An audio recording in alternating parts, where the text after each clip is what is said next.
జై శ్రీరామ్. 2022 నుంచి 2025 మే వరకు మొత్తం 16 ప్రిడిక్షన్స్ అనేవి ప్రూవన్ అయ్యాయి.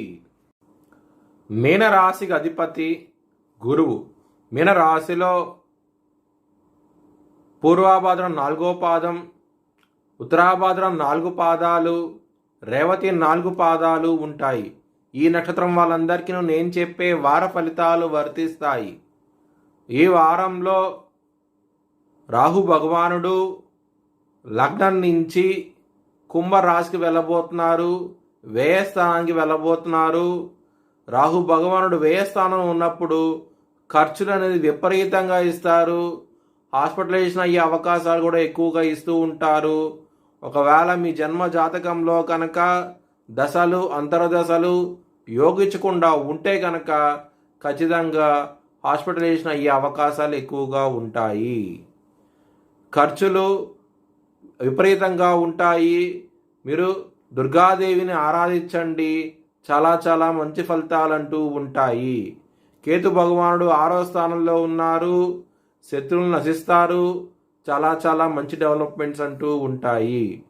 2వ స్థానంలో బుధుడు ఉన్నారు, చాలా చాలా డెవలప్మెంట్స్ అంటూ ఉంటాయి. మీకు బిజినెస్ పరంగా బిజినెస్లో మంచి రాబడి ఉంటుంది, చాలా ఆనందంగా ఉంటారు.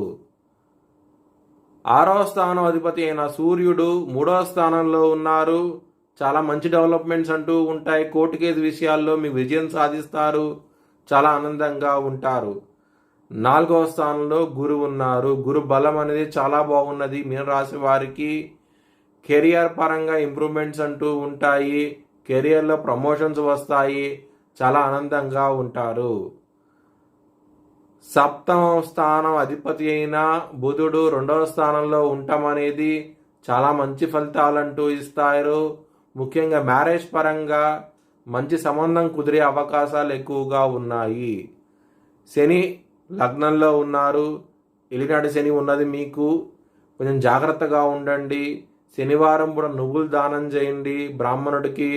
అలాగే శనికి తైలాభిషేకం చేయించండి, చాలా చాలా మంచి ఫలితాలంటూ ఉంటాయి. శని దృష్టి 7వ స్థానం మీద ఉంటుంది.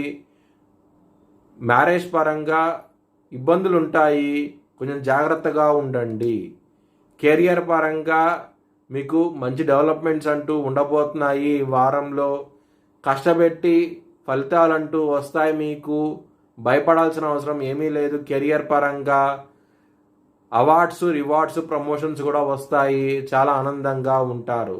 లవర్స్కి మాత్రం ఇబ్బందికరంగా ఉంటుంది, ఈగో ఫీలింగ్స్ ఎక్కువ ఉంటాయి, కొంచెం జాగ్రత్తగా ఉండండి. మీ భవిష్యత్ వివరాల కోసమై హెచ్ఎల్ఎన్ జ్యోతిష్యాలను సంప్రదించండి.